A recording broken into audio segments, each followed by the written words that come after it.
السلام علیکم ورحمۃ اللہ وبرکاتہ۔ دوستوں، میں آج آپ کے سامنے حضرت موسیٰ علیہ السلام کا ایک واقعہ بیان کرنا چاہتا ہوں، اور وہ واقعہ جو ہے وہ دوڑنے والا پتھر کے نام سے جانا جاتا ہے۔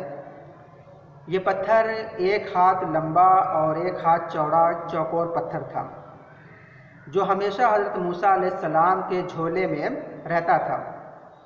اس مبارک پتھر کے ذریعے حضرت موسیٰ علیہ السلام کے 2 معجزات کا ظہور ہوا، جن کا تذکرہ قرآن مجید میں بھی ہے۔ تو میں آج پہلے تذکرے کا ذکر کرنا چاہ رہا ہوں، پہلا تذکرہ بتاؤں گا، اور دوسرے ویڈیو میں انشاءاللہ میں دوسرا تذکرہ بھی اس پتھر کا بیان کروں گا۔ تو پہلا معجزہ یہ ہے کہ اس پتھر کا پہلا عجیب کارنامہ، جو در حقیقت حضرت موسیٰ علیہ السلام کا معجزہ تھا، وہ اس پتھر کی دانشمندی اور لمبی دوڑ ہے، اور یہی معجزہ پتھر کے ملنے کی تاریخ ہے۔ اس کا مفصل تفصیل واقعہ یہ ہے کہ بنی اسرائیل کا یہ عام دستور تھا کہ وہ لوگ بالکل ننگے بدن ہو کر مجمع عام یعنی کھلے عام غسل کیا کرتے تھے، نہایا کرتے تھے۔ حضرت موسیٰ علیہ السلام کیونکہ بنی اسرائیل کے ہی ایک فرد تھے اور اس ماحول میں پلے بڑھے تھے، لیکن اللہ تبارک و تعالیٰ نے ان کو نبوت اور رسالت کی عظمتوں سے سرفراز فرمایا تھا، اس لیے آپ کی عصمت نبوت بھلا اس بے حیا سوز بے غیرتی کو کب گوارا کر سکتی تھی؟ تو آپ بنی اسرائیل کی اس بے حیائی سے سخت بیزار تھے، اس لیے آپ ہمیشہ یا تو تنہائی میں یا تہبند پہن کر غسل فرمایا کرتے تھے، نہایا کرتے تھے۔ بنی اسرائیل نے جب یہ دیکھا کہ آپ کبھی بھی ننگے بدن ہو کر غسل نہیں فرماتے، تو ظالموں نے آپ پر بہتان لگانا شروع کر دیا کہ آپ کے بدن کے اندرونی حصے میں یا تو برس کا سفید داغ ہے، یا کوئی ایسا عیب ضرور ہے کہ جس کو چھپانے کے لیے کبھی برہنہ ہو کر کھلے عام نہیں نہاتے۔ اور ظالموں نے اس قدر تہمت کا اس قدر اعلان اور چرچا کیا کہ ہر کوچہ و بازار میں اس کا پروپیگنڈا پھیل گیا۔ اس مکروہ تہمت کی سوزش کا حضرت موسیٰ علیہ السلام کے قلب نازک پر بڑا صدمہ اور رنج پہنچا، اور آپ بڑی کوفت اور اذیت میں پڑ گئے۔ تو اللہ تبارک و تعالیٰ اپنے مقدس کلیم کے رنج و غم کو بھلا کب گوارا کر سکتا ہے، اور اپنے ایک برگزیدہ رسول پر ایک عیب کی تہمت بھلا اس کو کیوں کر گوارا ہو سکتی ہے؟ ارحم الراحمین نے آپ کی بے عیبی ظاہر کر دینے کا ایک ایسا ذریعہ پیدا فرمایا کہ ایک ہی آن میں بنی اسرائیل کے شک و شبہات کے بادل چھٹ گئے، اور آپ کی برات اور بے عیبی کا سورج آفتاب کی طرح روشن ہو گیا۔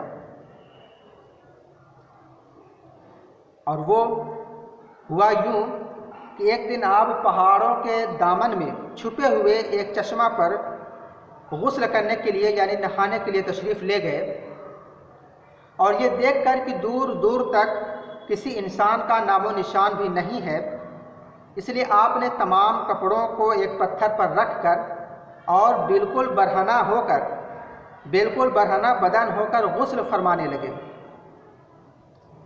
غسل کے بعد جب آپ لباس پہننے کے لیے پتھر کے پاس پہنچے تو کیا دیکھا کہ وہ پتھر آپ کے کپڑوں کو لیے ہوئے بھاگا چلا جا رہا ہے۔ یہ دیکھ کر حضرت موسیٰ علیہ السلام بھی اس پتھر کے پیچھے پیچھے دوڑنے لگے اور فرمانے لگے کہ اے پتھر میرا کپڑا، اے پتھر میرا کپڑا، مگر یہ پتھر برابر بھاگتا ہی رہا، یہاں تک کہ شہر کی بڑی بڑی سڑکوں سے گزرتا ہوا گلی کوچوں میں پہنچ گیا، اور آپ بھی برہنہ بدن ہونے کی حالت میں برابر پتھر کو دوڑاتے چلے گئے۔ اس طرح بنی اسرائیل کے ہر چھوٹے بڑوں نے اپنی آنکھوں سے دیکھ لیا کہ سر سے پاؤں تک آپ کے مقدس بدن میں کہیں بھی کوئی عیب نہیں ہے۔ بلکہ آپ کے جسم اقدس کا ہر حصہ حسن و جمال میں اس قدر نقطۂ کمال کو پہنچا ہوا ہے کہ عام انسانوں میں اس کی مثال تقریباً محال ہے۔ چنانچہ بنی اسرائیل کے ہر فرد کے زبان پر یہی جملہ تھا کہ خدا کی قسم حضرت موسیٰ علیہ السلام بالکل بے عیب ہے۔ جب یہ پتھر پوری طرح حضرت موسیٰ علیہ السلام کی براءت کا اعلان کر چکا تو خود بخود ٹھہر گیا۔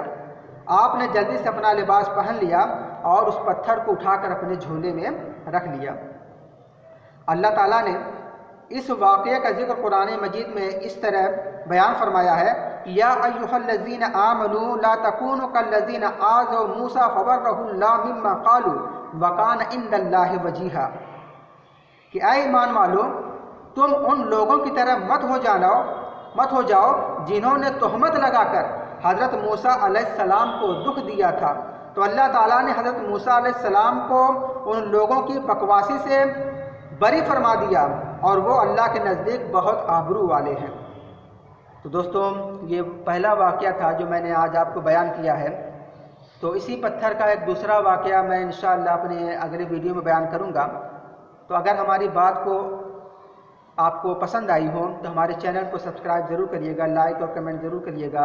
انشاءاللہ میں آپ تک اچھی باتیں پہنچاتا رہوں گا، اور میرا مقصد بھی یہی ہے کہ میں جتنا زیادہ لوگوں کو ہو سکے اللہ اور اس کے رسول کا پیغام پہنچانے میں اگر میرے کوئی بھی عمل کام آ جائے تو میں اپنے آپ کو بہت خوش نصیب سمجھوں گا۔